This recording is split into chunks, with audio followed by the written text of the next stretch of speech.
del parénquima renal o vejiga, demostrada por manifestaciones clínicas subjetivas, leucocituria y bacteriuria, ¿sí? La infección de las vías urinarias en niños indica la presencia de bacteriuria significativa con o sin sintomatología de infección y sintomatología uretrovesical, ¿sí? O sea que es la presencia de bacterias en cualquier parte de la vía urinaria, ¿sí? Tanto puede ser en lo que es vejiga como parénquima renal. Bueno, para dar como una gran clasificación, siempre hablamos de UBU o lo que decimos ITU, ¿sí? Siempre cuando hablamos de infecciones del tracto urinario, ¿sí?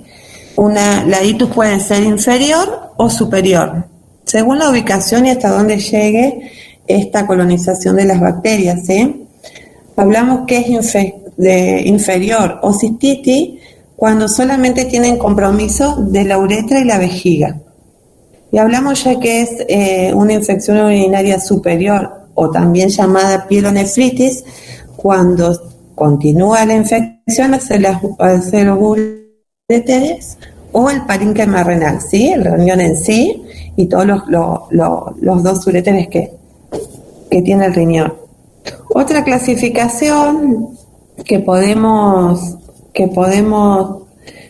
también decir que hay una itus primaria, ¿sí? Que es la primera infección que se da en el niño, la primera episodio de infección urinaria, o también podemos decir que es hablar de itus recurrentes, ¿sí? Que es cuando se produce uno o más episodios de pielonefritis o un episodio de pielonefritis y dos de cistitis, o sea, una de infección urinaria de la vía alta más una de cistitis, o sea, de la vía urinaria baja, ¿sí? Esto hablamos en el tiempo de 6 meses. O 3 episodios o más de cistitis, ¿sí? Reiteradas infecciones del tracto urinario bajo, ¿sí? Ahí en estos casos hablamos de una itus recurrente, ¿sí? Por eso es importante el registro de cuando el niño hace un tipo de infección y el seguimiento de estos pacientes para confirmar si hubiera un diagnóstico de itus recurrente, ¿sí? Que necesita ya otro tratamiento y seguimiento. Bueno, cuando hablamos del cuadro clínico, en la vía urinaria baja, cuando decimos que aparece en el tracto urinario bajo o cistitis, el cuadro clínico se presenta con disuria, puede haber poliaquiuria, tenesmo, incontinencia urinaria, ¿sí? Puede haber o no fiebre. En cambio, cuando hablamos de la infección en las vías urinarias altas, cuando hablamos de pielonefritis, casi siempre la fiebre está presente y puede haber hematuria más todos los síntomas, porque si cuando llegó a la vía urinaria alta, también hay infecciones en la vía urinaria baja, ¿sí? O sea, pueden aparecer todos estos síntomas más que casi siempre está presente la fiebre y la hematuria. ¿Eh?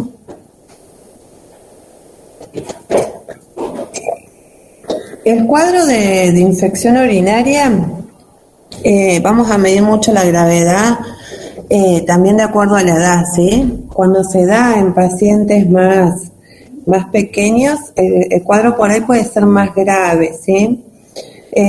Según el momento, como los síntomas por ahí son bastante inciertos, no hay manifestación del niño a todos estos síntomas que tiene en el momento de la micción, entonces cuesta más el diagnóstico en lactantes y niños pequeños, ¿sí?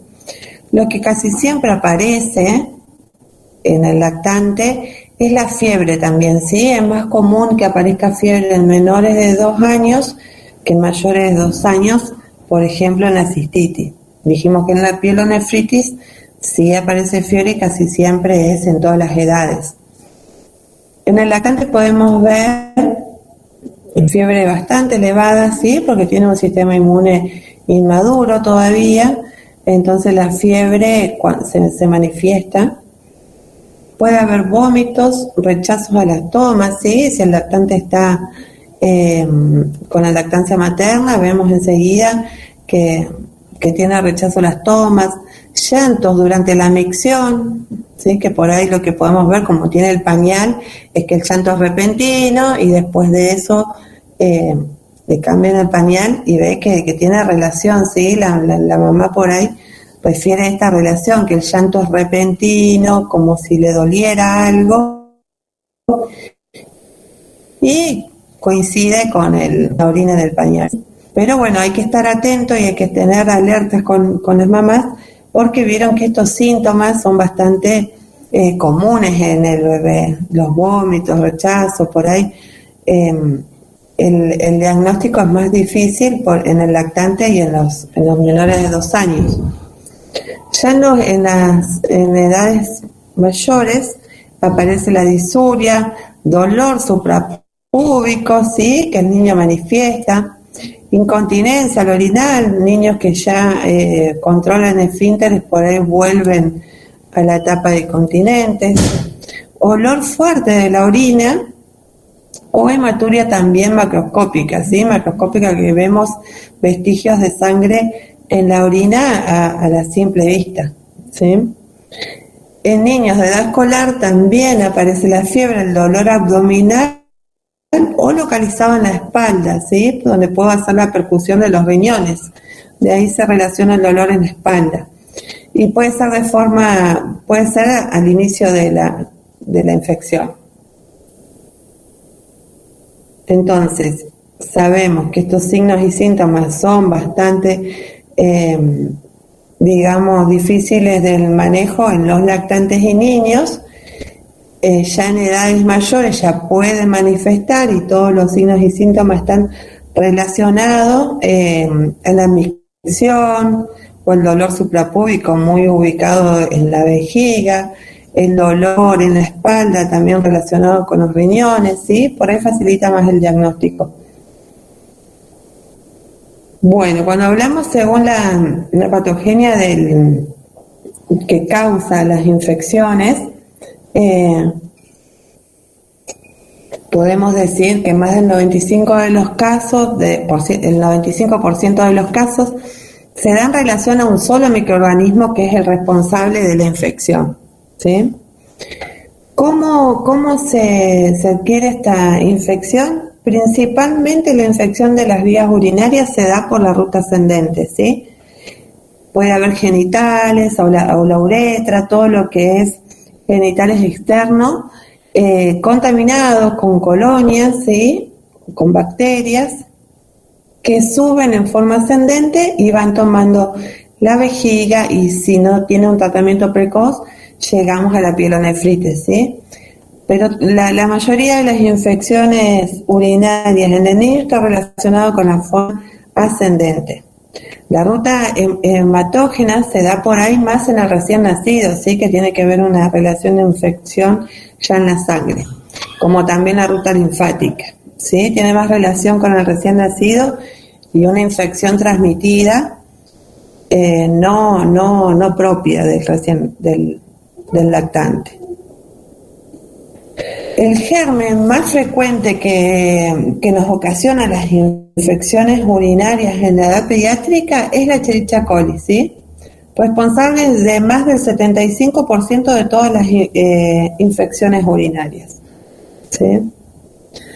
Y casi el 90% de estas infecciones no son complicadas, ¿sí? Lo que sí necesitamos es el tratamiento precoz ante estos síntomas, que la mamá sepa que tiene que consultar.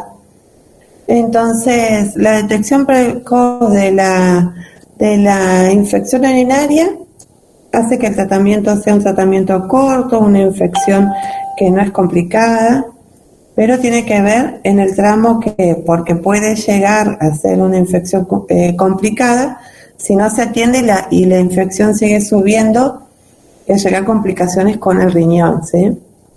A tener un absceso renal, a tener una sepsis en relación a la infección. La sepsis es cuando se disemina en todo el cuerpo, ¿sí? Y toma otros órganos. El resto de microorganismos no son muy frecuentes y ninguno de ellos llega a causar por sí solo ni el 5% de las ITU, ¿sí? Es raro ver que otros microorganismos que no sean la Escherichia coli en la edad pediátrica. Entre estos últimos se destaca la enterobacteria como Klebsiella, Proteus, la enterobacteria, ¿sí? Son otro tipo de microorganismos que pueden causar, pero imagínense que dentro del 75%, el 5% está repartida en otros microorganismos. El estafilococo también negativo puede originar una ITU, sobre todo se dan por estafilococcus en el recién nacido o en las mujeres y embarazadas. Pero las infecciones de pediatría casi siempre, en un alto porcentaje, están muy relacionadas a la Escherichia coli. Y acá también lo que se habla de una infección urinaria típica, que siempre son por Escherichia coli, o atípica, que tienen que ver con otros microorganismos. Que sería esa otra clasificación. Bueno, hay factores que favorecen a padecer una infección urinaria, ¿sí? Se dice que en los primeros 7 años de vida del niño, un 90-95% va a padecer una infección del tracto urinario, sobre todo menores de 2 años. Factores de riesgo que se relacionan para presentar una ITU podría ser una patología de base grave, ¿sí? Inmunodeprimidos, por ejemplo, niños inmunodeprimidos, el HIV o cualquier otra patología del sistema inmune es propenso a tener diferentes tipos de infecciones oportunistas y bueno, una de estas es la infección urinaria. También, bueno, por malas formaciones renal, urológicas, ¿sí? Que pueden ser detectadas con diagnóstico anterodental, antes de que nazca, se puede detectar malas formaciones renales que también son una de las causas a hacer ITU recurrente. El estreñimiento también se relaciona, ¿sí? Porque el estreñimiento se relaciona en cuanto a la evacuación, ¿sí? El niño que tiene estreñimiento tiene pocas micciones también porque como que va acompañado, ¿sí? Y hay un factor en el estreñimiento y un factor muy psicológico o de conducta, entonces en esa negación de ir al baño. Por eso se relaciona el estreñimiento, que también el llenado del sistema digestivo de los intestinos también puede hacer daño a la vejiga. Los menores de edad, ¿sí? Cuanto menos el tema de lo que es el control de esfínteres, tiene alta relación porque, bueno, es el uso de pañal y tiene que ver con todos los cuidados que hay en esa edad donde no manejan esfínteres, ¿sí? La temperatura elevada sin foco siempre nos tiene que dar un indicio de que puede haber una infección urinaria, ¿sí? Cuando la temperatura, aparece un niño con fiebre sin un foco que lo relacione, que lo justifique, tiene alta relación con una infección del tracto urinario. La raza blanca, por ahí se presenta más en la raza blanca que negra. El sexo femenino, en los primeros 3 meses de vida del niño es más recurrente en el sexo masculino, ¿sí? Y esto tiene que ver con la higiene del prepucio, de la apertura del prepucio o no, ¿sí? Entonces, en los 3 primeros meses de vida se dan más las infecciones urinarias en el niño que en niñas.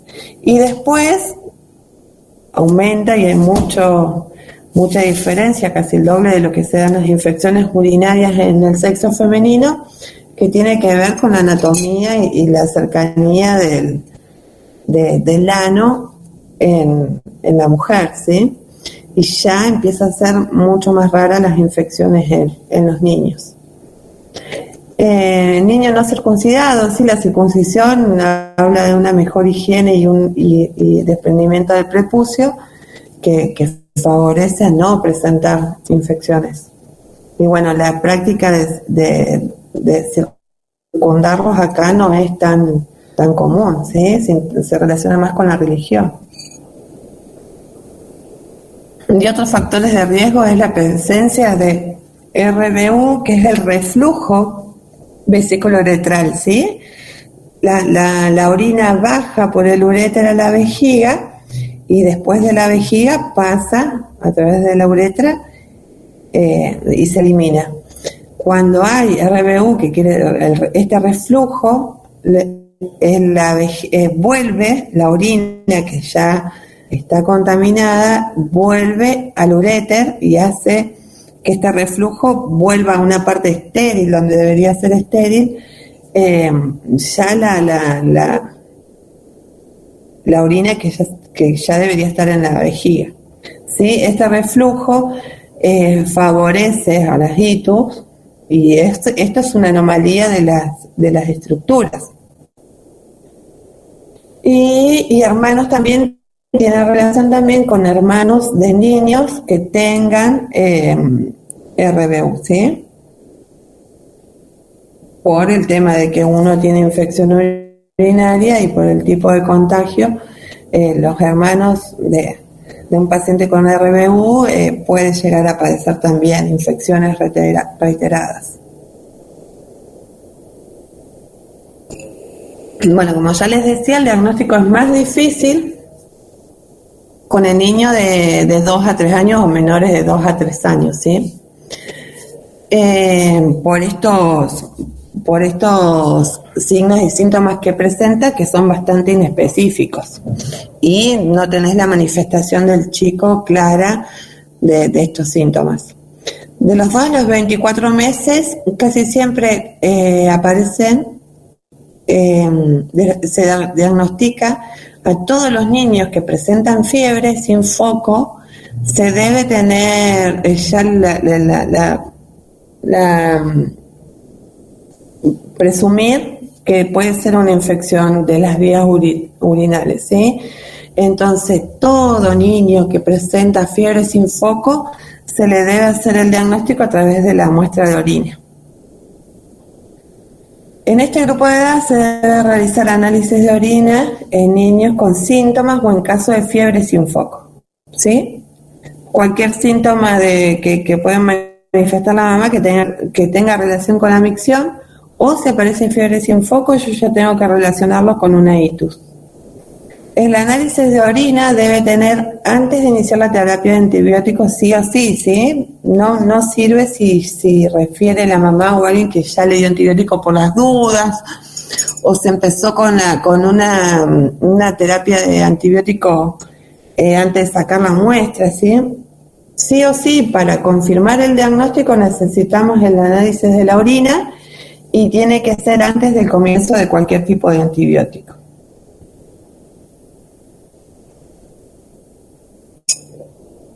Como dijimos, tenemos dos cosas importantes, ¿sí? Todo el tratamiento de los síntomas que puede haber. Si hay vómitos, puede haber deshidratación, ¿sí? Temperatura, puede afectar el estado general del niño, ¿sí? Y la otra parte sería lo que es diagnóstico, que sí o sí, para diagnosticar una itus totalmente confirmada, a pesar de la clínica, necesito la toma de la muestra de orina, ¿sí? Que me va a confirmar el diagnóstico, aunque la clínica tenga toda la presunción de una infección urinaria. ¿Cómo serían estos recogidas de orina? Tenemos de 2 tipos, los invasivos y no invasivos. Dentro de los métodos de recogida de orina no invasivo tenemos la tira reactiva, ¿sí? Acá en la imagen se puede ver no cómo se utiliza, sino que dentro de una toma de orina, esto se utiliza como primera instancia, ¿sí? Se puede hacer. Hoy ya cuando ingresa a la internación, hoy no se utiliza mucho la tira reactiva, pero sí puede ser de gran utilidad en atención primaria, ¿sí? Donde yo sospecho de una infección urinaria.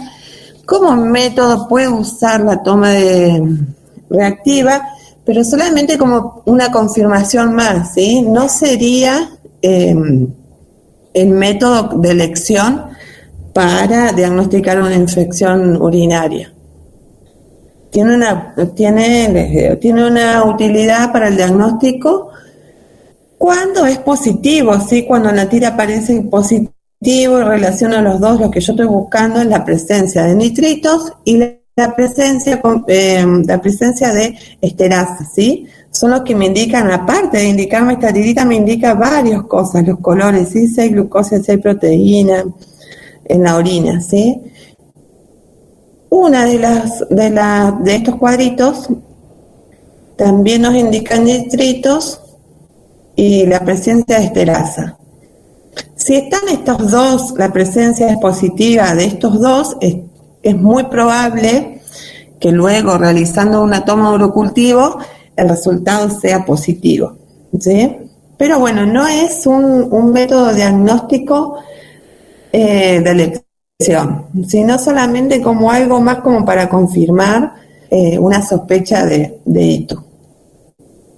Bueno, después otra manera de tomar una muestra de orina son las bolsas colectoras, ¿sí? Estas bolsitas que ven en las fotos también son una bolsa plástica que en esta parte blanca le retiramos lo externo y tiene un adhesivo. Esto va pegado en los genitales, por ahí es más fácil en el varón porque se introduce el pene en el agujerito de la bolsa y la muestra puede ser mucho más fácil de tomar. En cambio en la mujer se separan los labios y se pega, rodeando los labios, se pega el adhesivo de la bolsa para tomar una muestra de orina, ¿sí? Usualmente esto se usa solamente para la muestra que va a ir a un sedimento. No es no es fácil la técnica, no es fácil que un lactante, porque se usa solamente para el lactante, que no controla esfínter, no es fácil que tenga la bolsa. Imagínense que le pegamos la bolsita, sí o sí tiene que estar con el pañal o con el pañal abierto, entonces no es fácil la toma de muestra y ya se contamina. Antes de pegar la bolsa tengo que preparar la zona genital con un lavado, ¿sí? Una asepsia de la zona genital, le pego la bolsita y ahí se toma una muestra, que nos puede servir más para sedimento, porque si fuera positivo ya es dudoso. Si fuera negativo, el resultado, usándolo la muestra para un urocultivo, si fuera negativo, por ahí es más certero el diagnóstico, pero cuando da positivo puede ser tranquilamente por contaminación en la toma de muestra. Entonces, la bolsa de orina se suele usar solamente para el sedimento. Cuando yo voy a tengo una sospecha de itus, casi siempre las tomas se hacen una toma de muestra para sedimento y otra muestra para urocultivo, ¿sí? Porque con sedimento me va a dar algunos valores de referencia que van a estar elevados de leucocitos, me va a dar a suponer que esa toma de urocultivo va a dar positiva, porque la toma de urocultivo se pone en cultivo y más o menos el resultado tarda hasta una semana para cumplir realmente el tema del cultivo. Por ahí en la siembra de este cultivo aparecen colonias de bacterias muy claras y se puede diagnosticar rápidamente que se trata de una infección o el número de colonias es muy aumentado. Pero si no, lo que hacemos con sedimento, hacer un laboratorio rápido que me da indicio también de que el urocultivo va a ser positivo. Y bueno, y las formas más utilizadas y de elección y para tener la seguridad de una buena toma una buena muestra de orina, Las dos que se usan es la orina de mitad de chorro, ¿sí?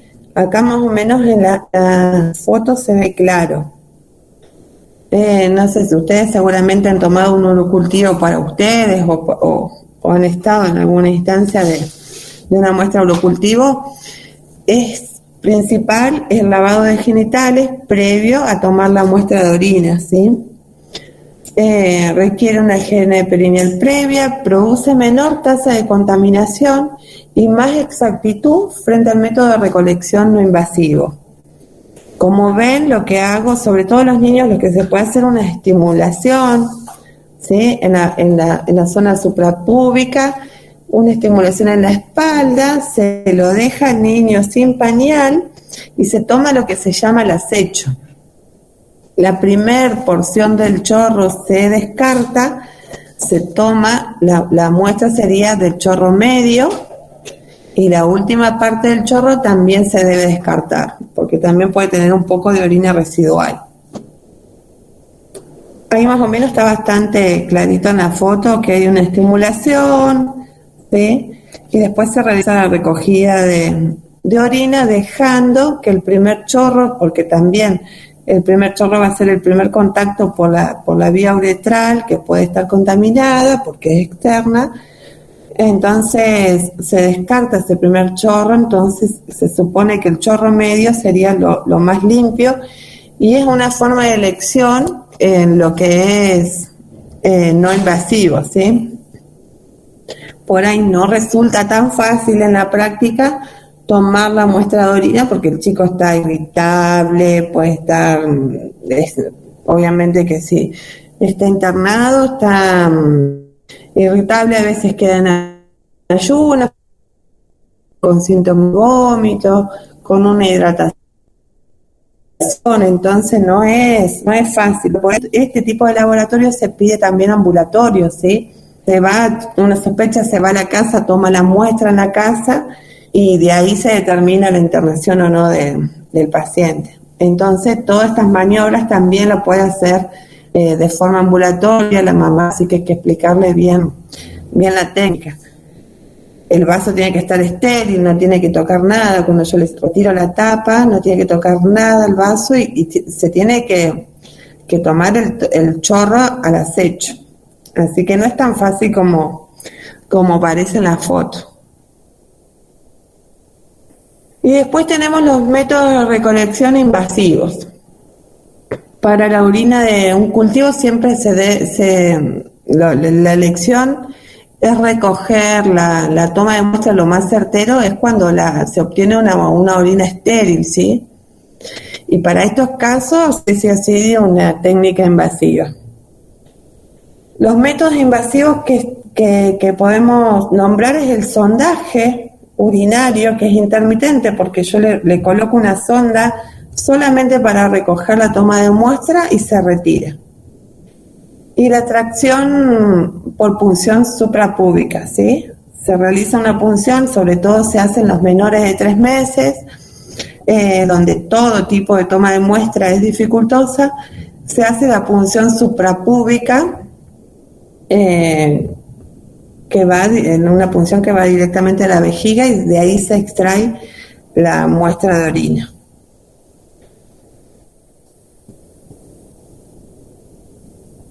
Como ven acá en la foto, ¿vieron? Pinchan directamente en la vejiga, ¿sí? Entonces tengo que tener en cuenta, solamente con jeringa de aguja, va derecha, se localiza la vejiga mediante las maniobras de palpar la vejiga tiene que estar llena al momento de la punción y se realiza la punción y se extrae muestra de orina totalmente estéril, haciendo una asepsia también de la zona cuando voy a ingresar. Acá están los elementos que se utilizan también para un cateterismo. ¿Sí? ¿Cómo? Es como súper invasivo. ¿Preguntar si es riesgoso? Sí. Es súper invasivo, doloroso y también tiene por ahí un riesgo de sangrar, la orina con un poco de sangre, si en el medio capto capilar o algo, también puede contaminar. Pero en los niños que se internan y que vos necesitas empezar un tratamiento muy precoz porque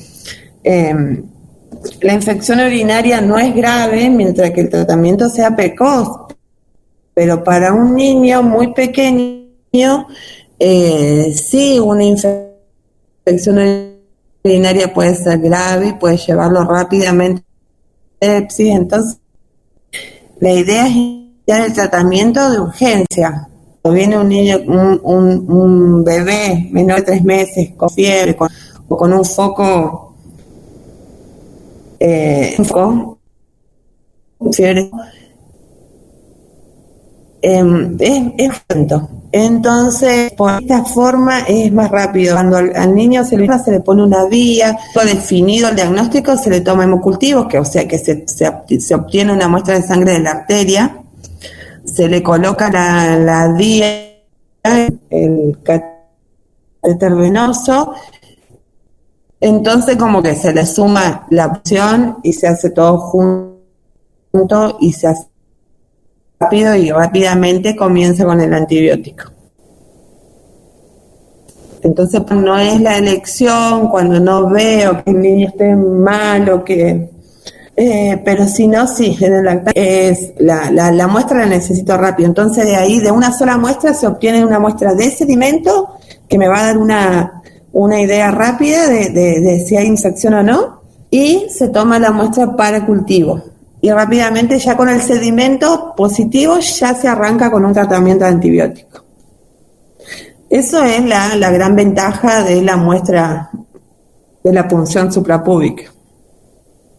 Acá tengo los elementos para el sondaje también, sí, una sonda que tiene que ser de acuerdo a la edad del niño, sí, pero suelen ser bien finitas, no tiene comparación con una sonda vesical. Más bien, no sé si habrán visto alguna sonda nasogástrica bien finita, se toma una K30, K31, se utilizan que son sondas muy finitas. Se hace silocaína o lidocaína para ingresar, en la punta se le pone lidocaína para facilitar el desplazamiento de la sonda. Se toma la muestra, sí, que o sea, se introduce hasta acá, se toma la muestra, el primer chorro iría afuera y el segundo y el chorro medio es lo que voy a ingresar en el vaso. Lo que tienen acá abajo, porque yo sé que han tenido poca práctica, son compresas, ¿sí? Para dejar la zona estéril. Se le hace toda una limpieza sépsica y se pone la sonda que se usan, la sonda, el campo fenestrado se llama porque tiene el agujero, ¿sí? Para tratar de aislar de todo lo que es el resto del cuerpo, ¿sí? Dejar el área ya limpia para que la muestra sea lo más estéril posible. Profe, ¿esto se hace coloca el catéter o en quirófano? ¿Cómo? No, se hace en la misma sala. Se hace en la misma sala de internación o en la guardia, o por ahí los pacientes pasan primero a la guardia, se toman estas muestras o se hace en la internación. Nosotros tenemos una sala de procedimientos, donde el niño no se le hace en la habitación, sino que se lo lleva a esa sala de procedimientos y ahí se hace todo junto.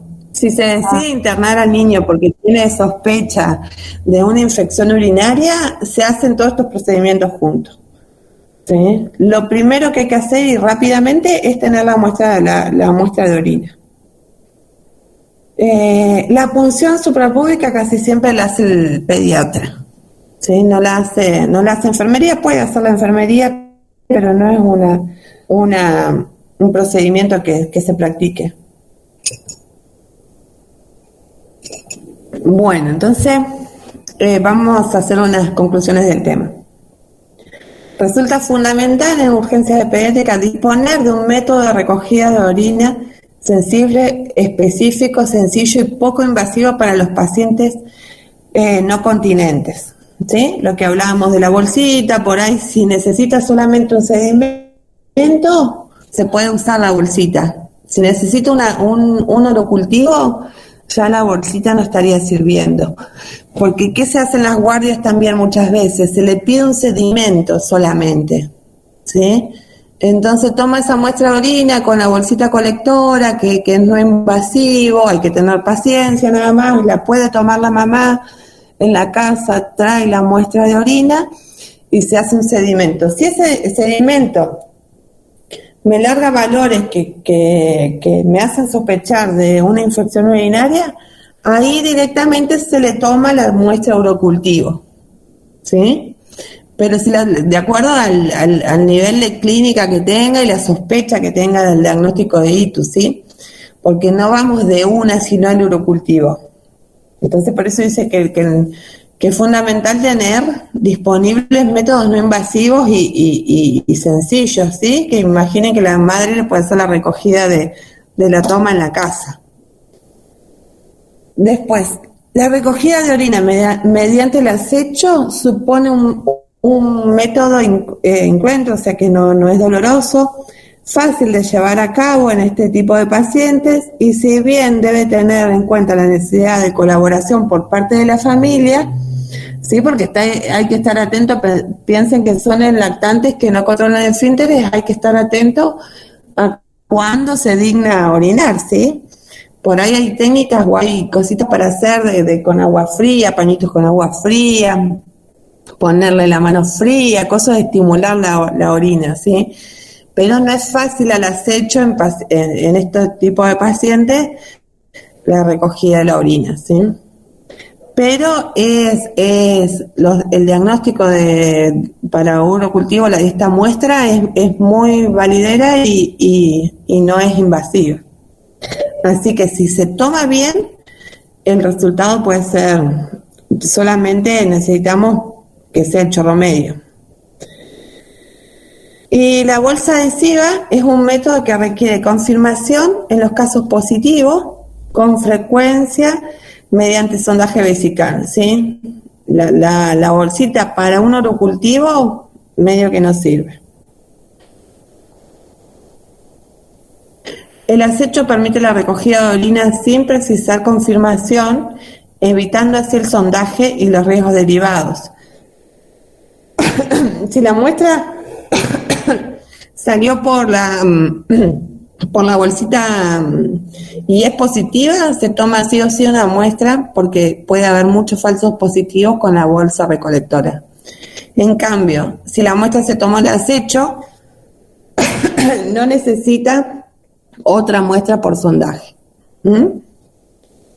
No se ha objetivado un aumento de diagnósticos falsos de itus en pacientes con muestra recogida del acecho, ¿sí? O sea que no ha alargado falsos positivos a la muestra que está bien tomada el acecho,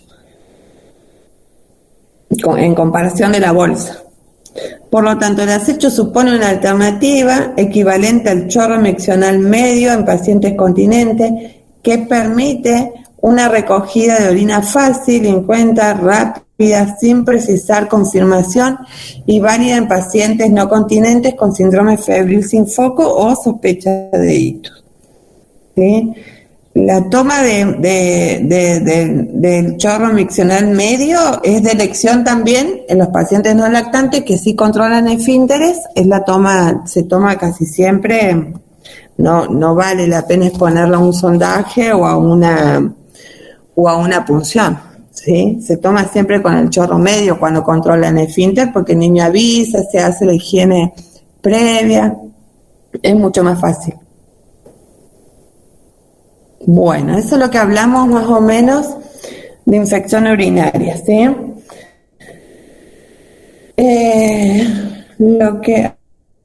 A ver, ya vuelvo a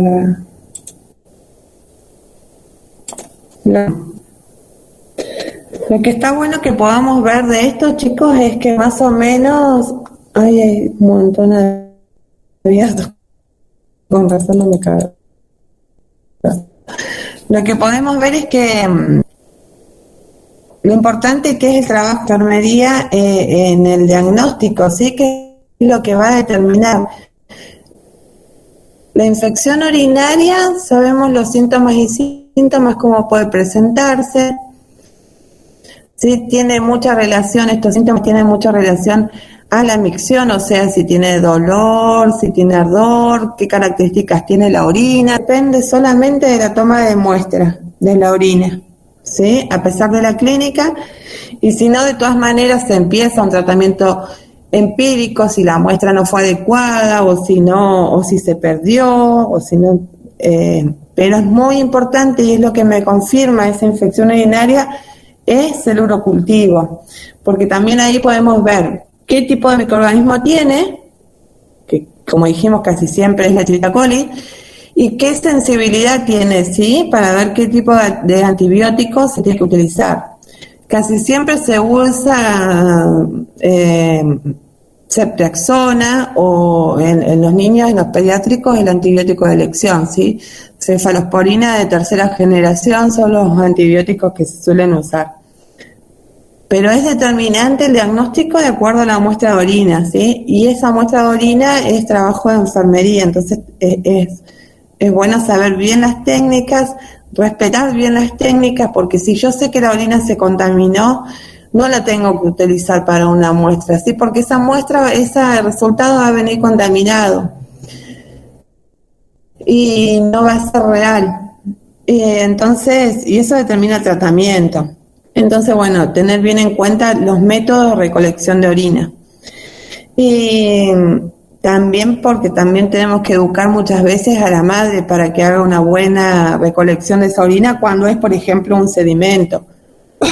O esperamos que esté avisando para poder tomarle el chorro medio, y eso tenemos que educar también a la mamá de la importancia de que esta muestra sea lo más limpia y estéril posible, ¿sí? Después lo que vamos a trabajar de enfermería son de acuerdo a los signos y síntomas que presenta el paciente, ¿sí? Si hablamos que tiene vómitos, tenemos que estar ahí enfocados en la hidratación, en la cantidad de vómitos, si llega la deshidratación o no, si está orinando o no, ¿sí? Tiene que ver mucho con la necesidad de eliminar. Después, un buen control de los signos vitales, ¿sí? Con la necesidad de respirar normalmente, porque una de las manifestaciones más claras o más relacionadas con la ITU es la fiebre, ¿sí? No solo me habla del diagnóstico presuntivo, sino también que es un trabajo de enfermería,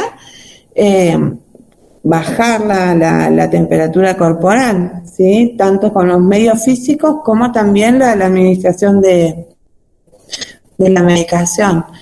También puede presentar, y es común también ver el dolor en la micción, porque que la primera reacción ante la infección es la inflamación, ¿sí? Puede haber inflamación de la uretra, de la vejiga, de los uréteres, del riñón, ¿sí? Que es una inflamación que duele. Entonces, tratamiento del dolor, o sea que nos vamos a ir ocupando de todas las necesidades y vamos a focalizar a estas que tienen muy presente en los signos y síntomas que presenta la ITU, ¿sí? ¿Cómo estamos? ¿Quedó hasta ahí? Sí, profe. ¿Todo bien hasta ahí? Bueno, les cuento que podemos hacer un recreíto de 5 minutos, seguir con el tema de síndrome hemolítico, ¿sí? Síndrome urémico hemolítico es el otro tema que tenemos que ver. Más o menos pueden hacer la idea de todas las necesidades de acuerdo a la valoración del paciente, cómo se va afectando la infección urinaria, estas necesidades.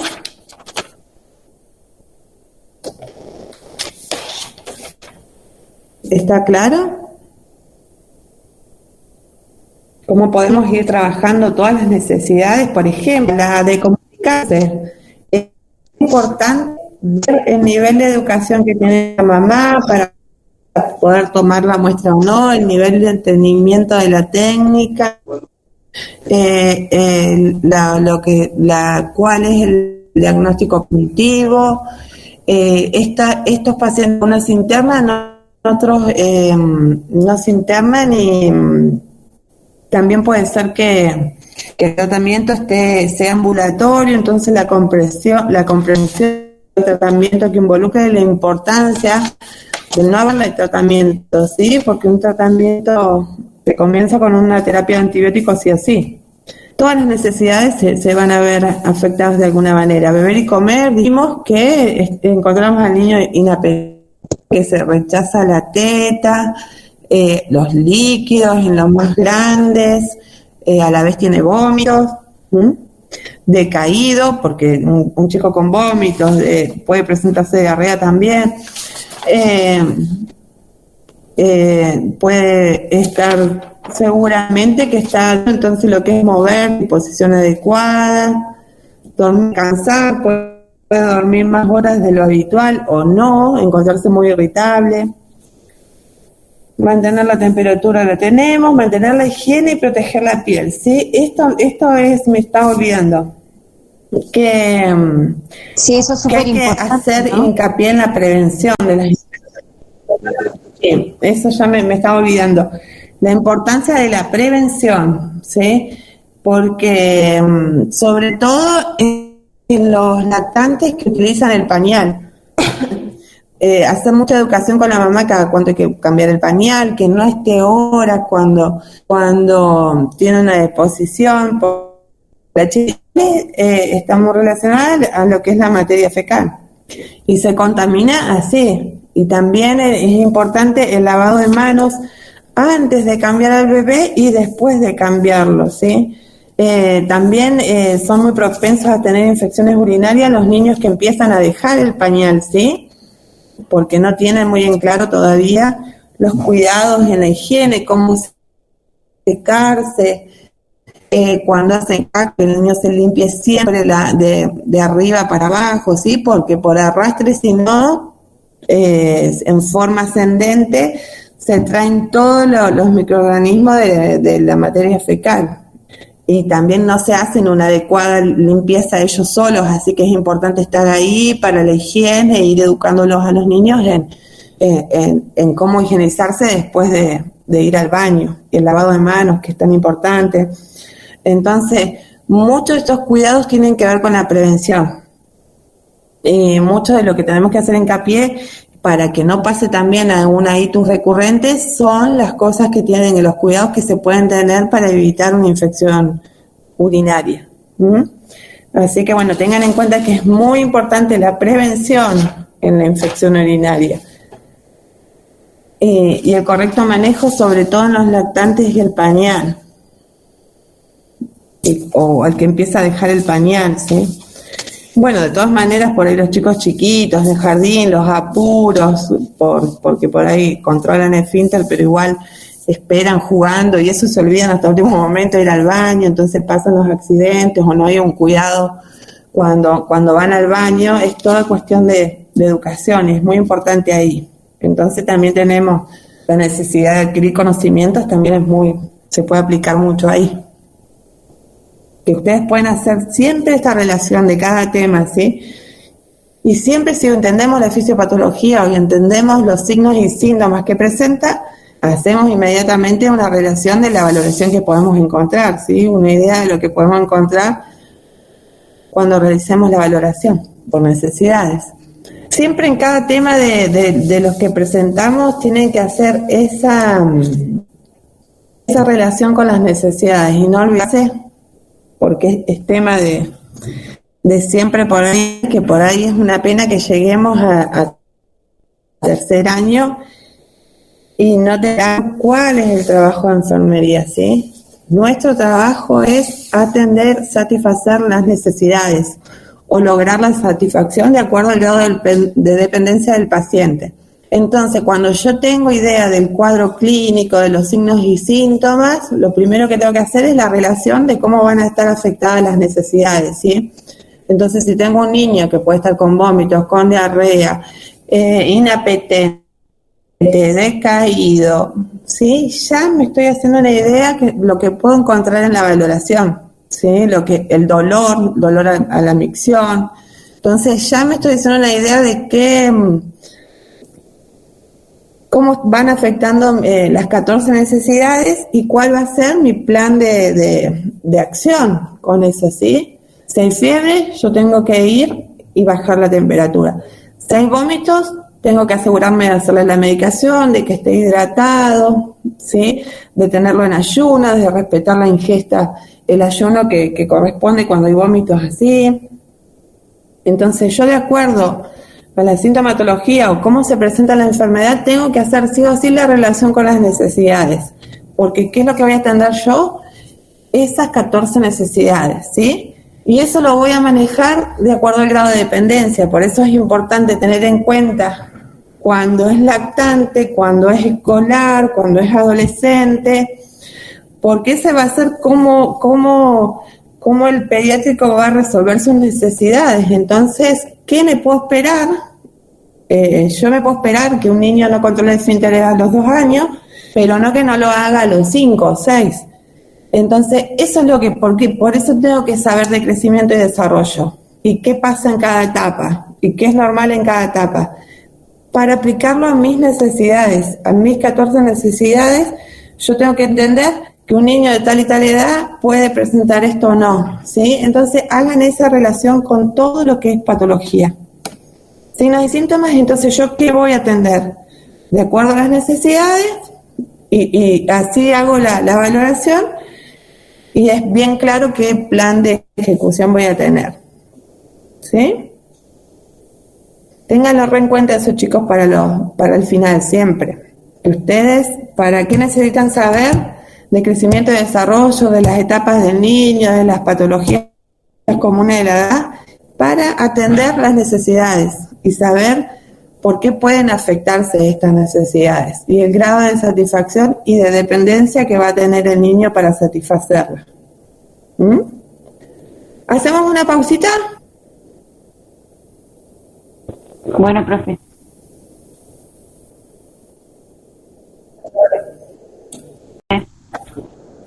Seguimos con el siguiente tema. Sí, profe.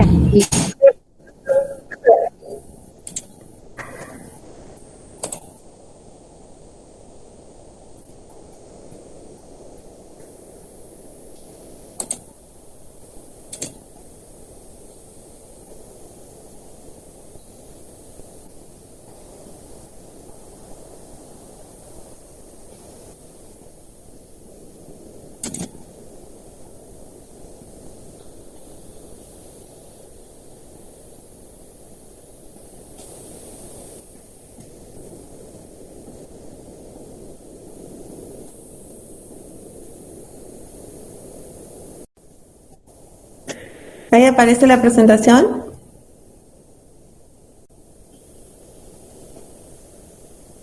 Sí, profe, se ve. Sí, bueno. El síndrome urémico hemolítico con estas siglas, ¿sí? Lo vamos a hablar de SUSH.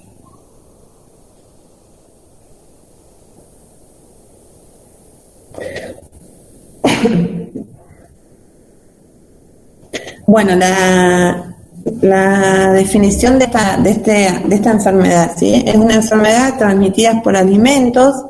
En nuestro país es endémica, ¿sí? Es constantemente hay casos de síndrome urémico. Una enfermedad infecciosa que afecta de forma permanente o en determinados periodos en una región, ¿sí? Por ejemplo, acá se da sobre todo en el verano, primavera, verano, ¿sí? Donde se registran más casos. Se registran entre 400 y 500 pacientes por año. Afecta principalmente, esta es una enfermedad que se puede dar en el adulto, pero principalmente el grupo etario afectado son los menores de 5 años.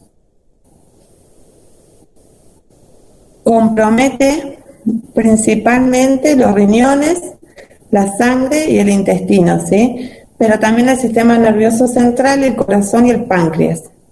Estos son los órganos que se ven más afectados. Es una de las enfermedades principalmente renales, ¿sí? El daño se da el daño que causa es principalmente en los riñones.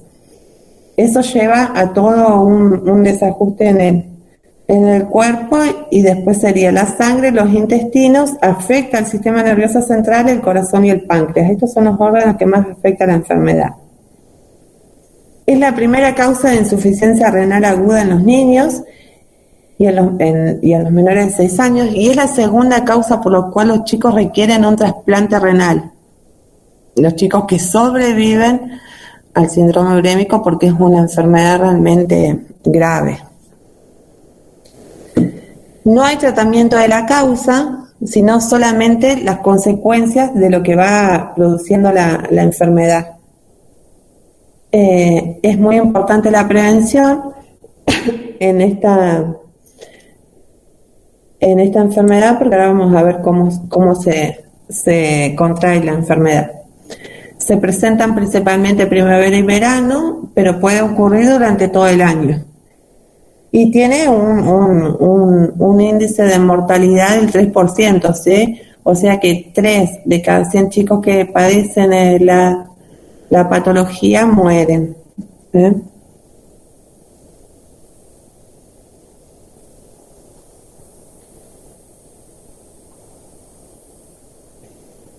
En el síndrome urémico hemolítico siempre aparece una triada, ¿sí? Que tienen que estar presentes estos 3 elementos para poder decir que diagnóstico de síndrome urémico hemolítico. Aparece una anemia, una trombocitopenia y la falla renal. En el 100% de los pacientes se da la falla renal, ¿sí? Trombocitopenia, hacemos referencia cuando hay una disminución de las plaquetas, y una anemia es porque se rompen los glóbulos rojos por descenso de las plaquetas que queda acumulado. En realidad se hace una acumulación de plaquetas en los vasos más pequeños, ¿sí? En los capilares más pequeños, en las arteriolas, en los capilares, es donde se produce la acumulación de plaquetas, que es lo que lleva a que los glóbulos rojos se mueran y no pueden hacerse ese intercambio, y sí o sí lleva a una insuficiencia renal, ¿sí? Se caracteriza por esta triada: anemia, trombocitopenia y falla renal aguda. Siempre están presentes estas 3 características cuando hablamos de síndrome urémico. Estas 3 características son graves, ¿sí? Cuando hay un descenso brusco de las plaquetas, cuando el paciente está anémico, y cuando hay una falla renal, imagínense que las consecuencias son muy graves. Ahora vamos a ir viendo más o menos. ¿Cómo se contagia? ¿Sí? Por eso acá, en esta patología, hacemos mucho hincapié en la prevención, por la forma de contagio. La forma más frecuente de contraerla es por la contaminación directa de ingerir alimentos contaminados o aguas contaminadas con la bacteria Escherichia coli, como así también por contacto directo con personas o animales infectados. Dentro de esta bacteria, que es la que está presente en la gran mayoría de los casos, la Escherichia coli, hay una presentación de esta bacteria, que es la Shiga toxina, ¿sí? Que es la toxina que elimina la bacteria, y esa es la clase, la variedad que da la gravedad del cuadro, la Shiga toxina. Existe la contaminación cruzada. Esto quiere decir que los alimentos contaminados se ponen en contacto con alimentos no contaminados. Esto es especialmente riesgoso en alimentos que se consumen crudos, ¿sí? O sea que yo, por ejemplo, el alimento más crucial en esta patología es la carne, ¿sí? Cuando yo mezclo usando la misma tabla, donde corto la carne, o el mismo cuchillo, o no lavé las manos después de tocar estos alimentos, y hago una contaminación cruzada con otros alimentos que no estaban contaminados, pero lo llevé yo, lo transporté en las manos, en el cuchillo, en usar la misma tabla. Entonces, ahí hablamos de contaminación cruzada. La transmisión es de persona a persona, cada vez más frecuente, se produce por el lavado inadecuado de manos luego de ir al baño, ¿sí? Este tipo de bacterias se encuentra, dijimos, en las heces, sobre todo en los animales. Entonces, y se alojan en el intestino, entonces es muy crucial el lavado adecuado de manos después de ir al baño en esto de la transmisión de persona a persona. También hay veces que la enfermedad se relaciona con infecciones respiratorias, medicaciones o causas hereditarias. No nos referimos a estas causas. Estos es muy atípicos, ¿sí? Son los casos atípicos del síndrome urémico hemolítico, cuando está relacionada a otra patología o aparece como causa hereditaria, ¿sí? Sobre todo tiene que ver con el sistema inmune, pero no es para nada común. Un 95% es por contaminación de los alimentos. Las manos deben lavarse con agua tibia y jabón, especialmente antes de comer o de procesar alimentos y luego de ir al baño o tocar carne cruda, ¿sí? Entonces pueden ver acá que en la forma de contagio es esencial la prevención y la educación. En eso tenemos que hacer mucho hincapié y registrar todo lo que podemos hacer, porque la enfermedad es muy grave.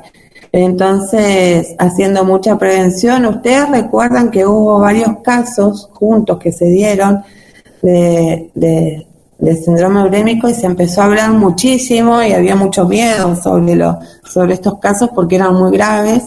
Entonces se empezó a hablar de mucha educación y prevención en cuanto a los alimentos. Entonces yo creo que todos tenemos el tema del cuidado ese de las carnes y sobre todo las carnes crudas o la carne que presenta mucho jugo, que está ahí, no está en el punto adecuado de cocción. Para que la carne esté en el punto adecuado de cocción tiene que llegar a los 70 grados más o menos. Uno hace mucha relación por ahí cuando come en otro lado o esta relación con los McDonald's y las hamburguesas, ¿sí? Pero en esos lugares, por ejemplo, como el McDonald's o cualquier otro tipo el burger, todos esos tipos están muy, sería como vigilados en este tema, y no son la comida de estos lugares lo más contaminado, porque sí o sí, por ley, ellos sí o sí tienen que manejarse las planchas que donde cocinan, no se abren hasta que la carne no llega a los 70 grados, donde esta bacteria a 70 grados muere, ¿sí? Más bien es el alimento casero, ¿sí? Esas hamburguesas gordas donde la carne picada, la bacteria se aloja casi siempre en la parte de afuera de la carne y la introducimos al picarla y después no cocinarla bien, ¿sí? Porque la bacteria moriría si estuviera bien cocinada. Y se introduce sobre todo al picar la carne o a producir esta contaminación cruzada donde yo toco la carne y toco otros alimentos que no estaban contaminados. Bueno, ¿qué alimentos son los más riesgosos? Esto es lo que le decía. La bacteria se encuentra fundamentalmente en el aparato digestivo del ganado vacuno. Las heces del mismo contaminan la carne en el momento del faenamiento del animal y el procesamiento de la carne, así como también los productos derivados del medio y el medio ambiente donde se maneja la carne. Entonces el principal alimento de riesgo es la carne. La bacteria se pega a la superficie de la carne. Al molerse la carne, la bacteria se introduce dentro de la misma y es más difícil que la cocción la destruya. Por este motivo, los alimentos de carnes picadas son considerados de mayor riesgo, es lo que le explicaba. Y después están las verduras y frutas que no han sido lavadas adecuadamente y son fuente de contaminación, como también así los jugos no pasteurizados, que acá no están mucho a la venta, y también el agua no potable. ¿sí? Donde no hay una buena contaminación y lavado de los alimentos, también puedo transmitir la Escherichia coli. Y los productos lácteos pueden contaminarse a partir de otras fuentes y así transmitir la enfermedad, en particular cuando se pierde la cadena de frío. Siempre debemos consumir los productos pasteurizados que no hayan perdido la cadena de frío. Eso es importante porque el perder la cadena de frío fomenta el crecimiento de la bacteria dentro del alimento. ¿Cómo comienzan algunos síntomas del comienzo de la enfermedad? ¿Sí? Esta enfermedad es bastante variable y tiene una presentación clínica que puede ir de leve a moderada hasta de grave, muy grave y la muerte del paciente, ¿sí? Los primeros síntomas de comienzo son la palidez, vómito, diarrea y especialmente, y acá vamos a hacer una diferencia porque hay como dos tipos. Diarrea en especial con sangre. Hay disminución de la eliminación de orina y cambio del carácter, ¿sí? El chico se puede ver decaído o irritable. Estos son los síntomas de comienzo. Dentro de esta clasificación del síndrome urémico también podemos hablar que es una clasificación que se maneja es con diarrea positiva o diarrea negativa, ¿sí? El gran porcentaje se presenta con diarrea positiva. Y esta diarrea casi siempre es con sangre, ¿sí? Es bien característica que tiene moco y tiene sangre que se pueden ver a simple vista. Y estos son los casos más comunes, se da con diarrea. Puede empezar con un cuadro de diarrea que puede confundir en el diagnóstico porque puede ser relacionado con cualquier otra patología o con un cuadro digestivo. Entonces los primeros días siempre se presenta con la gran mayoría de los casos, porque si no hablamos de un síndrome urémico atípico cuando hablamos de diarrea negativa, pero cuando la diarrea es positiva casi siempre es con sangre, ¿sí? Y puede durar, en el cuadro inicial puede durar de 1 a 5 días esta diarrea con sangre y abundante. La evolución de la enfermedad. Luego de ingerir, o sea, los alimentos contaminados y que estemos en presencia ya de la bacteria en el cuerpo. ¿Cómo afecta a la sangre? Porque disminuyen los glóbulos rojos, esto nos lleva a una anemia y disminuye las plaquetas, que nos lleva a una plaquetopenia, ¿sí? Es la disminución del número de plaquetas, que la disminución hasta 150.000 se dice, pero eso ya es una plaquetopenia, pero en estos pacientes baja mucho más las plaquetas. Y una anemia porque estos glóbulos rojos se destruyen en el camino. Habitualmente la enfermedad dura entre 10 y 15 días, un cuadro moderado estamos hablando, porque si no después tiene muchas complicaciones que el cuadro puede durar mucho tiempo. Hablamos más de 30 días, 45 días, un cuadro complicado. Habitualmente la enfermedad dura entre 10 y 15 días, pero puede prolongarse en casos severos. Afecta a los riñones y puede haber insuficiencia renal que necesita diálisis, ¿sí? Puede haber un fallo total de los riñones en la insuficiencia renal y que puede requerir la sustitución de la función renal a través de la diálisis, que la diálisis de elección es la diálisis peritoneal, ¿sí? A través del peritoneo. Y afecta al sistema cardiovascular porque puede haber un gran aumento de la presión arterial porque no hay función renal que regule. Afecta al sistema nervioso central porque también hay un desequilibrio en el medio interno, hay un gran desequilibrio que nos puede llegar también a presentarse con falla, con compromiso del sistema nervioso central. Lo que ocurre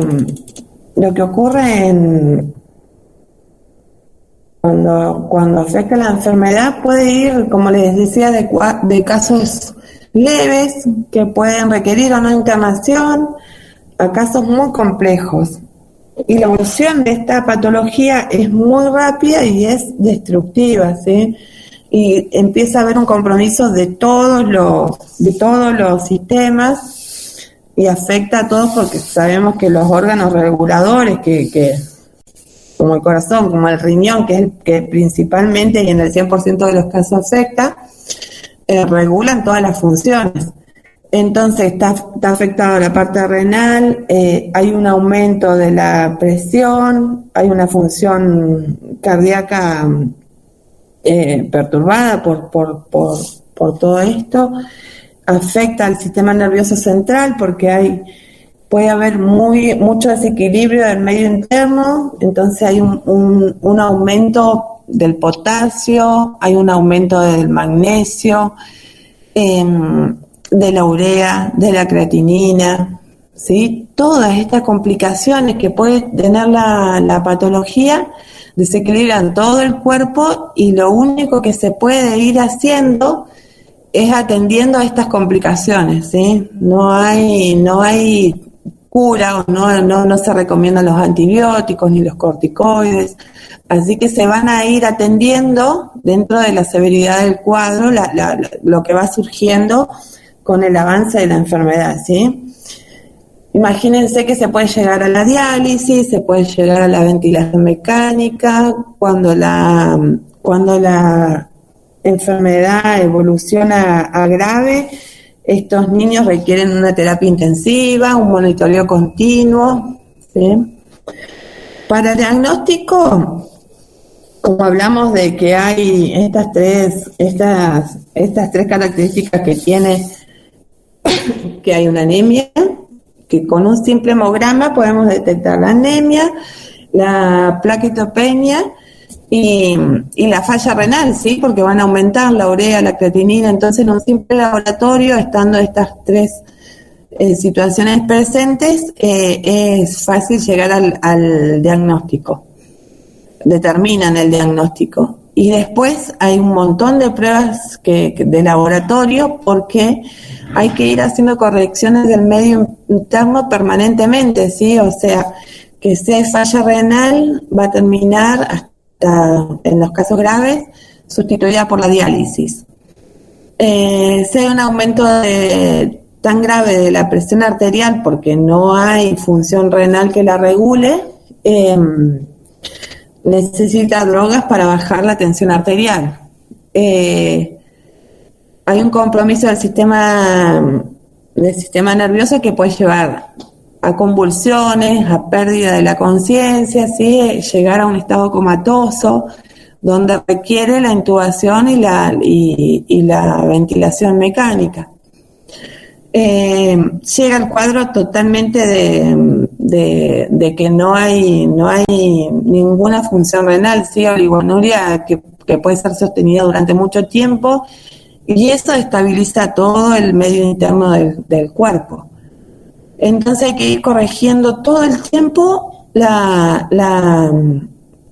lo que va surgiendo de acuerdo a la gravedad, ¿sí? Se comprende, es por ahí muy difícil que lo puedan ver porque es a medida que va evolucionando y tengo que hacer toda esta corrección de por ejemplo, los electrolitos que están de compromiso, ¿sí? Hay un aumento del potasio, un aumento del magnesio, eso puede llevar a calambres, a convulsiones, así se afecta al sistema nervioso central, así afecta también al músculo miocardio del corazón, así que imagínense que el cuadro es muy muy grave y se van haciendo correcciones a medida que van surgiendo las complicaciones,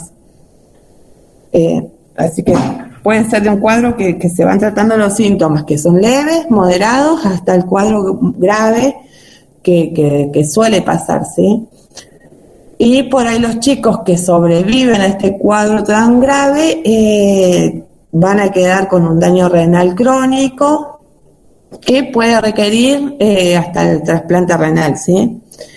Por eso la primera afectación es el riñón, afecta también el corazón, afecta el sistema nervioso central, afecta el páncreas porque también interviene en esto la glucosa, porque el riñón es el que filtra esta glucosa que no entra al vaso, y como el riñón no está funcionando, la glucosa se acumula en el vaso, ¿sí? O sea que son muchas las complicaciones que puede traer, y el tratamiento se basa en ir resolviendo estas complicaciones, desde lo simple hasta lo más complejo, y son muchos los casos complejos que por el síndrome urémico hemolítico. ¿Sí? Pueden hacerse más o menos una idea, porque es solamente esto de ir atendiendo las complicaciones, y tiene que ver con la severidad del cuadro. Lo que es difícil para imaginarlo o tener relación para alguien que no ha pasado por una terapia y no sabe por ahí, ustedes no tienen la experiencia de cómo se corrige el potasio, cómo se corrige el magnesio, cuáles son los síntomas, y esto es muy del día a día en una terapia, y muy de solamente resolver las complicaciones y tratando de no afectar a otras, ¿sí? Porque si yo bajo la presión, esa bajada de la presión no puede ser brusca. Entonces hay que ir manteniendo el medio interno del cuerpo, y es muy, muy complicado, y se hace solamente en las terapias de mucha complejidad, ¿sí? Pero es más o menos para que tengan una idea de la severidad del cuadro.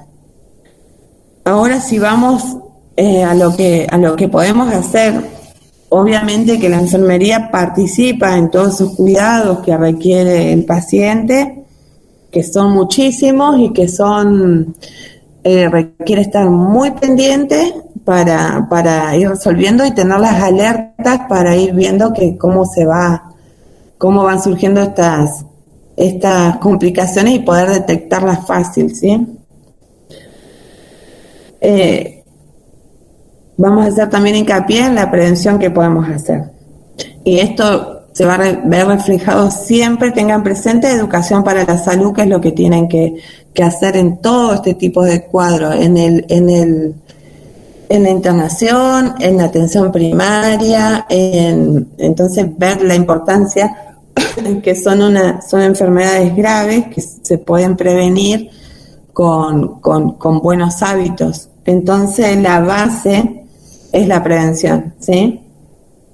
Y después, de acuerdo a la complejidad que requiere el paciente. Bueno, la prevención, entonces dijimos, respetar la cadena de frío, tanto en las carnes como en los lácteos. Un alimento fresco puede como máximo permanecer 2 horas en tiempo acumulativo a temperaturas inadecuadas, ¿sí? Mantener los alimentos fuera de la temperatura adecuada es una de las mayores causas de enfermedades asociadas a alimentos. Esta es una bacteria que es muy, muy, muy tóxica, y tenemos otra como la Escherichia coli, la Klebsiella, ¿sí? Que también, y se previene así, con el cuidado en la alimentación. Finalizar las compras del supermercado con las carnes o lácteos. Entonces, yo si voy a estar una hora comprando, lo último que debo elegir son las carnes o lácteos, porque ya si no, en la misma compra, en el momento de la compra, puede llegar hasta 1 hora fuera de la cadena de frío, y se prolonga en que pago, voy a mi casa, o cuando vuelvo a la heladera se rompió totalmente la cadena de frío, y es alimentación de riesgo. Entonces, estos consejos, ¿sí? Luego de comprar los alimentos, colocarlos rápidamente en la heladera, no descongelar sobre la mesada, ¿sí? Porque esto lo que hace es crear un ambiente donde las bacterias puedan desarrollarse, multiplicarse. Descongelar siempre en la heladera. Una vez que bajamos los alimentos del freezer, que se descongelen en la heladera, no en la mesada. O si no, bajo un chorro de agua fría, tomando la precaución de colocarlos nuevamente en la heladera una vez descongelados. Porque por ahí dejamos alimentos, qué sé yo, de la noche para el otro día, que se descongelen solos, y eso es un riesgo en la alimentación. Una vez que se cocinó el alimento, consumirlo pronto, Si se guarda en una heladera nuevamente, antes de consumirlo, llevarlo a una temperatura como mínimo de 70 grados, ¿sí? La carne, el resto de comida que se guarda, que no puede estar más de 4 días, y antes de consumir esa comida que ya estaba hecha, volverlos a llevar a la temperatura que requieren, 70 grados, para que muera toda bacteria que pueda haber contaminado los alimentos. Y las sobras deben ser consumidas dentro de los 4 días, teniendo en cuenta de que están en la heladera. El tratamiento. Por el momento no hay tratamiento específico de la enfermedad. Es muy importante no dar antibióticos ni antiespasmódicos a los pacientes con esta enfermedad. El tratamiento consiste en ir solucionando todo aquello que la enfermedad va produciendo. Por ejemplo, mediante transfusiones de sangre, porque dijimos que faltan glóbulos rojos, diálisis, porque el riñón ya no funciona, tratamiento de la presión arterial, porque por esto sube la tensión arterial, porque no hay una eliminación de los desechos, o de las convulsiones, porque también afecta al sistema nervioso central por el desequilibrio en los electrolitos. El agente causal es una toxina que se denomina gigatoxina, ¿sí? Que es una de las clases de la Escherichia coli, que es producida por la bacteria Escherichia coli, que se encuentra en el intestino del ganado vacuno y de personas que a su vez contaminan los alimentos, agua y medio ambiente.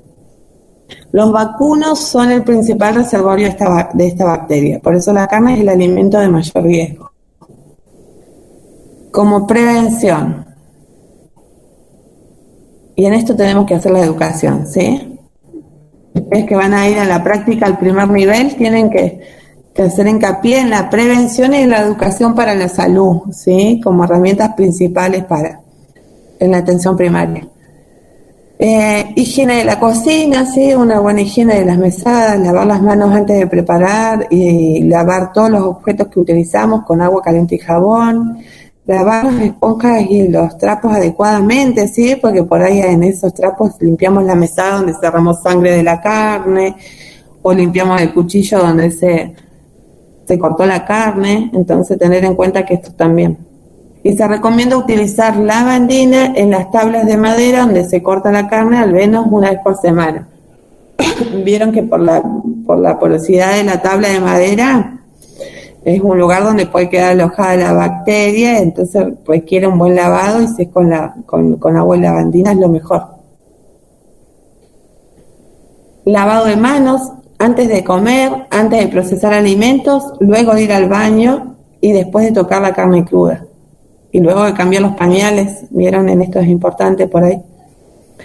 Agua tibia y jabón durante 20 minutos frotando las palmas, los dorsos, los espacios entre los dedos y los brazos. Y le enseñamos el lavado de mano como el que nosotros ya sabemos.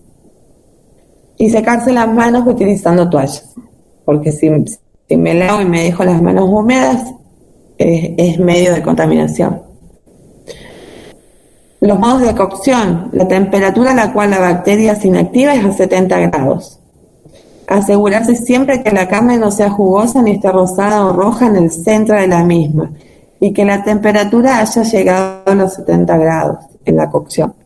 La carne picada esté bien cocida cuando el suelo libera es transparente y no sanguinolento cuando está crudo el alimento.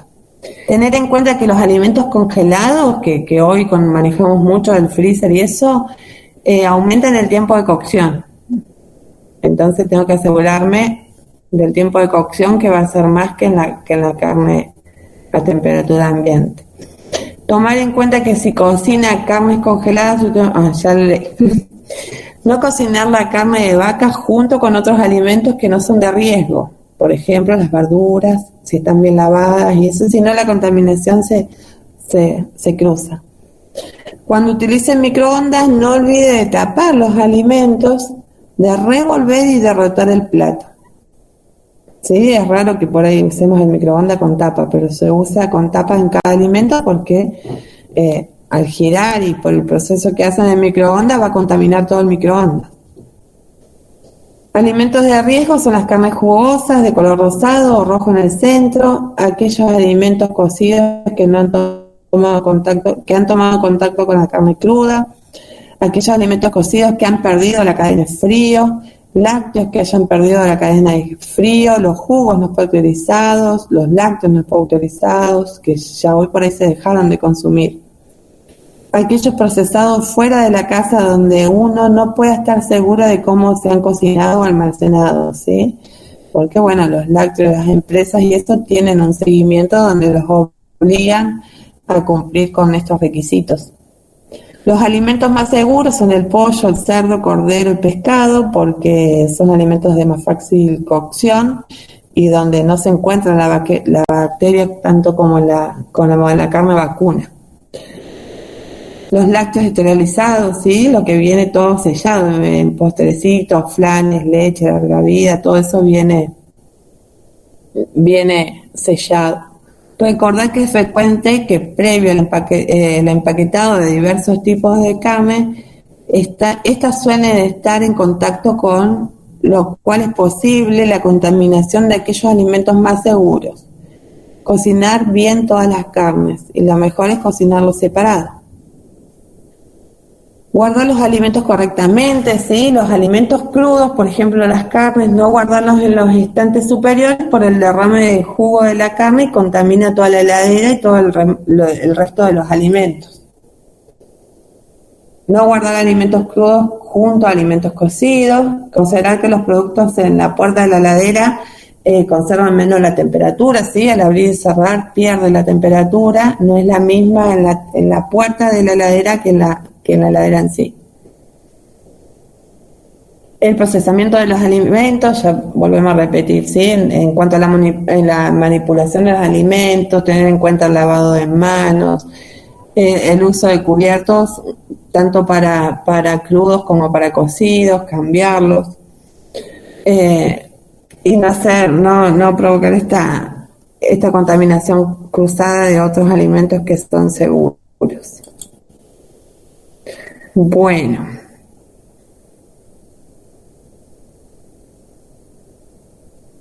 eso sería en cuanto a ¿Tienen muchas dudas? Mucha información, pero estuvo bueno, profe. Es mucha información. Es mucha información porque el síndrome urémico hemolítico es muy complejo, muy complejo. Por eso estudiarlo por ahí no alcanza una clase, menos con otros temas. Pero bueno, llevarnos esto, principalmente la prevención y la educación para la salud. Y todo esto son medidas que podemos hacer y es fácil. Y después, bueno, en cuanto a la gravedad del cuadro, podemos conocerla, ir corrigiendo y en los ámbitos de terapia. Es complejo por ahí para ustedes alumnos que no han tenido la vivencia, es complejo explicar cómo se hace cada corrección, porque es todo de acuerdo al paciente, de acuerdo al tiempo, de acuerdo a muchos parámetros, ¿sí? Pero bueno, que sepan esto, que va de casos leves a casos muy complejos, muy graves, con consecuencias muy graves, como el principal es el fallo renal, que es lo que desequilibra todo el cuerpo, y trasplante renal, ¿sí? Tiene un índice alto de mortalidad, y bueno, y es una enfermedad que con los hábitos se puede prevenir. Así que mucho hincapié, sobre todo en la prevención, que hoy es lo que les toca, ¿sí? Ya podrán, cuando trabajen en una terapia, podrán hacer lo suyo, pero en cuanto a la prevención lo podemos hacer todos los días, en todo momento, todas las gracias, así que mucha educación para la prevención en estos temas, que es lo principal por ahí que quiero que dice que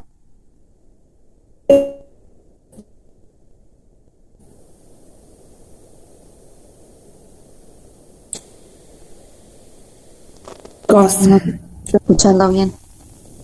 estaríamos.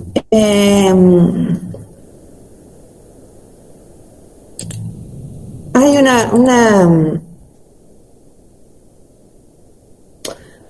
algo que por ahí me gustaría darles. Podemos seguir un rato más.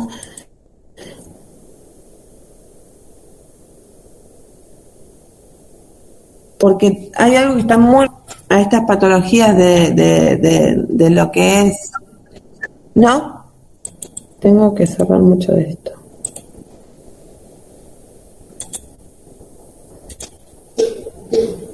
Ahí sí, chicos.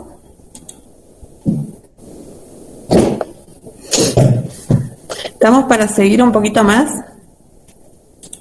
Sí, profe. Sí, sí, profe. Ahí me escucha. Sí, ahí me escucha. Lo que me gustaría que rescatemos, como le decía en la anterior, es la relación con las necesidades. Con el síndrome urémico van a ver que van a estar todas afectadas, todas, y ya pueden hacer, de acuerdo a los signos y síntomas, pueden hacer esa relación. Pero hay algo que se implementa mucho en enfermedades.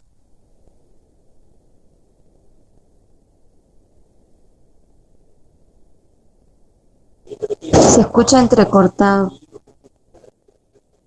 Ahora salió, parece, ¿no? Se cortó, sí. Se escuchaba mal, sí.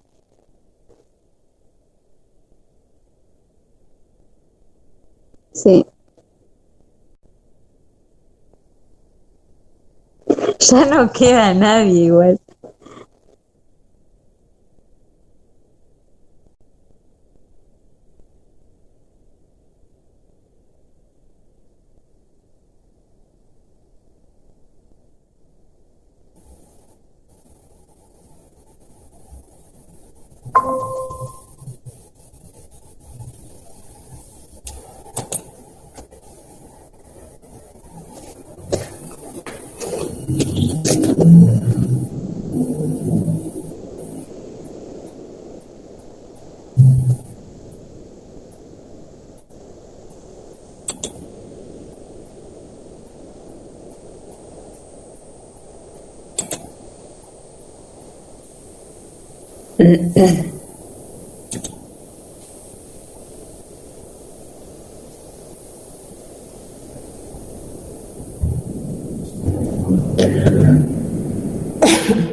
¿Se escucha?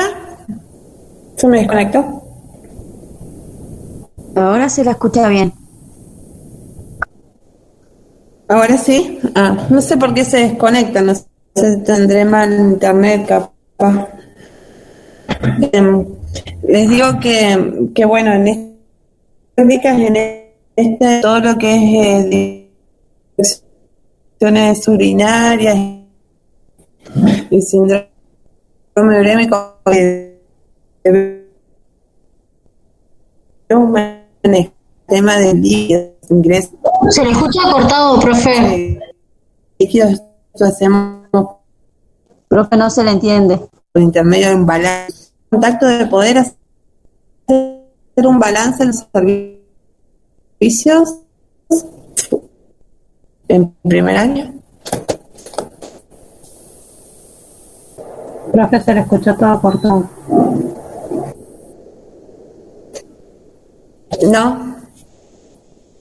No sé por qué anda mal, parece. Como si fuera la señal, profe, que se le corta a cada rato. Les voy a subir rapidito una presentación de...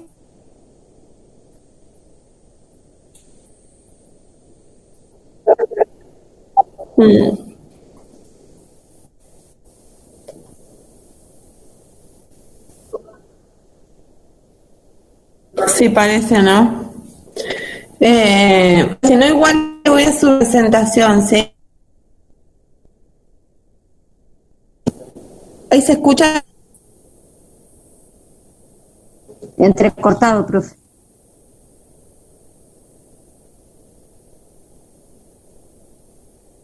No sé por qué tan mal.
Ah, está difícil, parece. Me aparece toda la señal de Wi-Fi y todo, pero no se escucha bien. Usted está congelada. Yo no la veo.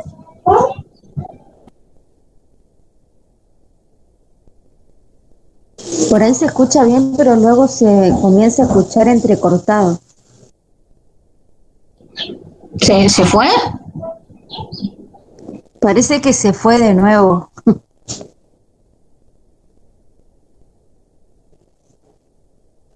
Ya está, si no somos pocos que suba el material. Es como que da un poquito de vergüenza también ser tan poquito.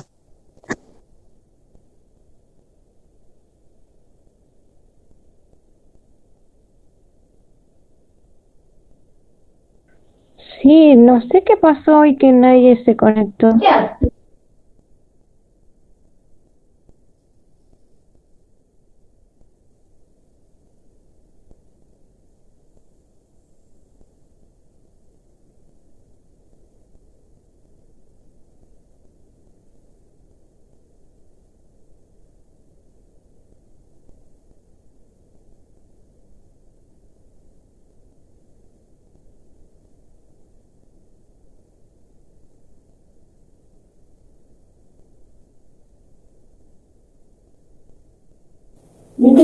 ¿Todavía están ustedes o se cortó también?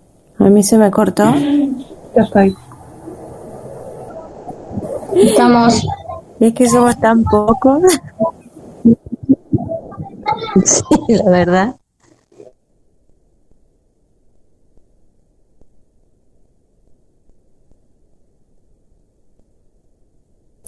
Y encima es mucho material, o sea, mucha patología. Es un montón de material.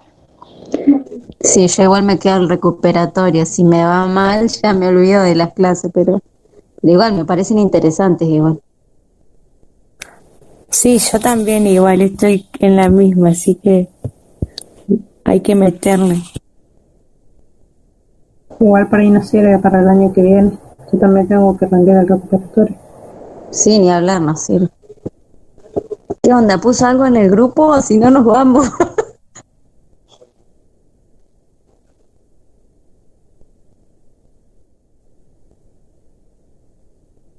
No, no hay nada.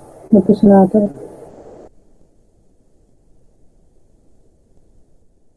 No, no escribía nada. Igual andaba medio mal. Toda la clase le anduvo medio mal. Pues se entrecortaba y eso. Ya veo que era mi internet y yo le la acuso a la profe.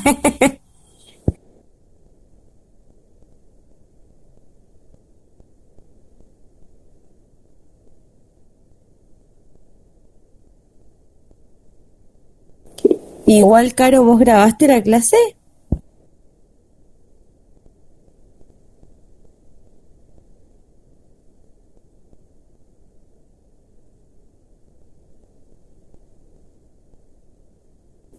Pero no le estamos sacando el cuero a nadie. Estamos hablando del internet, que anda mal. ¿Qué internet tienen ustedes? Porque a mí me estuvo andando mal todas las semanas. Tengo el de Fivertel. Yo tengo Bayenet en Allen. ¿Vos vivís en Roca o no? Sí, de Roca. Yo tengo Speedy, estoy acá en Allen y el día que rendimos gestión me anduvo mal. Se me había cortado unos 10 minutos antes. Y ha andado así, como que se corta, pero creo que también es por el viento.